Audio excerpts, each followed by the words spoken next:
اگر کوئی سایہ آپ کے ساتھ بچپن سے ہو تو ضروری نہیں کہ وہ آپ کا محافظ ہو. کبھی کبھی وہ انتظار کر رہا ہوتا ہے. یہ کہانی ہے عائشہ کی، ایک عام سی لڑکی جس کی زندگی عام نہیں تھی. عائشہ جب صرف 7 سال کی تھی تب پہلی بار اس نے اسے دیکھا. رات کے 2 بجے تھے، پورا گھر سو رہا تھا. اچانک کمرے کی کھڑکی خود بخود کھل گئی. ہوا بالکل بند تھی لیکن پردے ہل رہے تھے. عائشہ کی آنکھ کھلی اور اس نے کمرے کے کونے میں کسی کو کھڑا دیکھا. لمبا سا سایہ، بالکل ساکت، جیسے وہ سانس بھی نہ لے رہا ہو. عائشہ چیخنا چاہتی تھی لیکن اس کی آواز گلے میں ہی رک گئی. وہ سایہ آہستہ آہستہ دھند میں بدلا اور غائب ہو گیا. اگلی صبح اس نے ماں کو بتایا. ماں نے ہنس کر کہا خواب ہوگا، لیکن وہ خواب نہیں تھا کیونکہ اگلی رات وہ پھر آیا. سال گزرتے گئے اور وہ سایہ کبھی کبھی آتا رہا، لیکن جیسے جیسے عائشہ بڑی ہوتی گئی وہ سایہ بدلنے لگا. اب وہ دھند نہیں تھا، اب وہ ایک لڑکا تھا، سفید کپڑوں میں، خاموش اور آنکھوں میں عجیب سی گہرائی. وہ کبھی قریب نہیں آتا تھا، بس دور کھڑا رہتا اور عائشہ کو دیکھتا رہتا اور ہر بار ایک ہی بات کہتا، میں ہمیشہ سے یہاں ہوں. وقت گزرتا گیا اور عائشہ کو اس سے ڈر لگنا بند ہو گیا. پھر ایک دن خواب حقیقت بن گیا. ایک شام عائشہ اکیلی گھر واپس آ رہی تھی. آسمان پر بادل تھے، راستہ سنسان تھا. اچانک بجلی چمکی اور وہی لڑکا سامنے کھڑا تھا، بالکل ویسا جیسا خوابوں میں. عائشہ کا دل زور زور سے دھڑکنے لگا. تم کون ہو؟ اس نے ہمت کر کے پوچھا.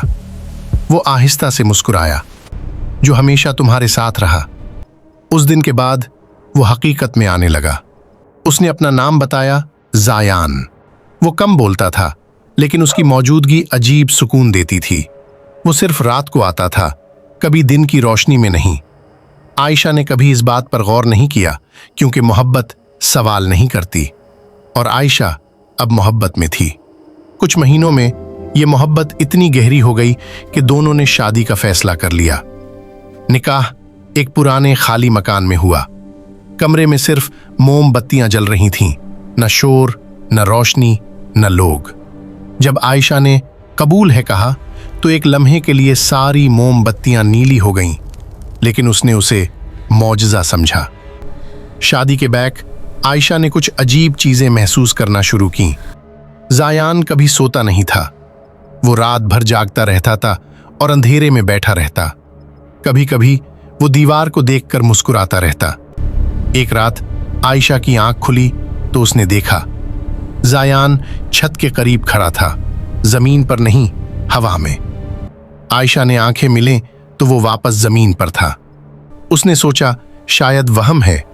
پھر کچھ مہینے بعد عائشہ کو پتا چلا کہ وہ ماں بننے والی ہے.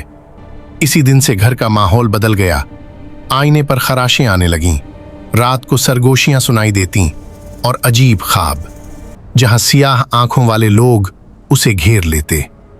ایک رات وہ نیند سے جاگی تو اس نے زایان کو دھیمی آواز میں کہتے سنا، وقت قریب ہے.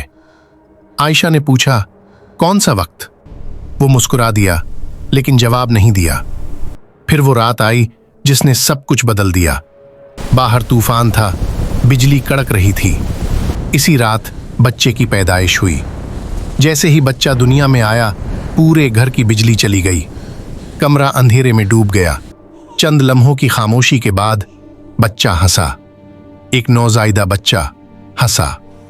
دایا کے ہاتھ کانپنے لگے، وہ پیچھے ہٹی اور بے ہوش ہو گئی.